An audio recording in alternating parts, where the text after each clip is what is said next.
ఆయన చేసిన ఉపకారములలో దేనిని మరుముకుము. నీవు ప్రభుని తెలుసుకున్న కాలం మొదలుకొని, రక్షించబడిన దినం మొదలుకొని ఈ రోజు వరకు ఆయన చేసిన మేలును దేనిని మరవకుండా ప్రభుని తలుచుకుంటూ ప్రార్థన చేయలేవా?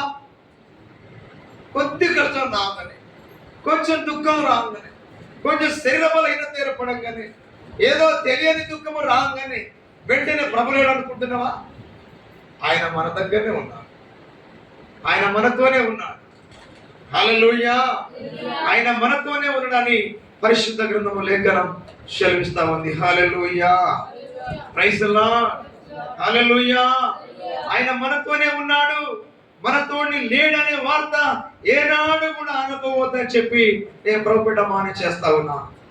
దావీదు మాట్లాడుతూ ఉన్నాడు, నేను ఎక్కడికి పారిపోదును ప్రార్థన చేయకుండా, నీ సన్నిధుల నుండి ఎక్కడికి పారిపోదును, ఎక్కడికి వెళ్ళుదును, ఎక్కడ పోయి జాక్కుందును, ఎక్కడికి జాక్కున్నా, యాడికి పారిపోయిన ఎడ ఉన్నా కూడా దేవుడు అంటున్నాడు, దావీదు అంటున్నాడు, నువ్వు నాతోనే ఉన్నావు.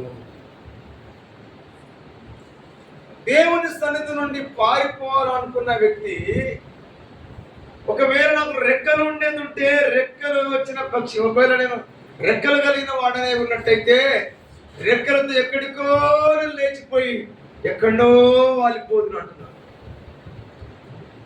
అలాగా దావీదు మాట్లాడుతూ ఉన్నాడు.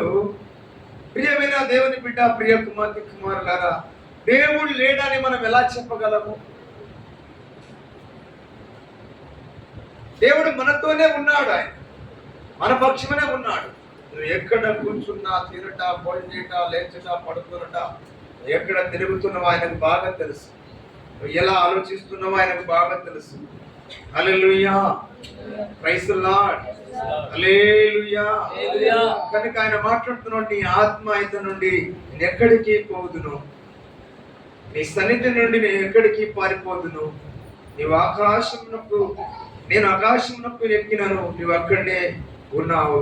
నేను పాతాళమునకు పడుకొనినను, నువ్వు అక్కడనే ఉన్నావు. ఆయన ఎక్కడ ఒక్కడ ఉన్నాడు, ఒక్కడ లేడు అనేది. హల్లెలూయా! ఆయన ఉన్నాడు కనుకనే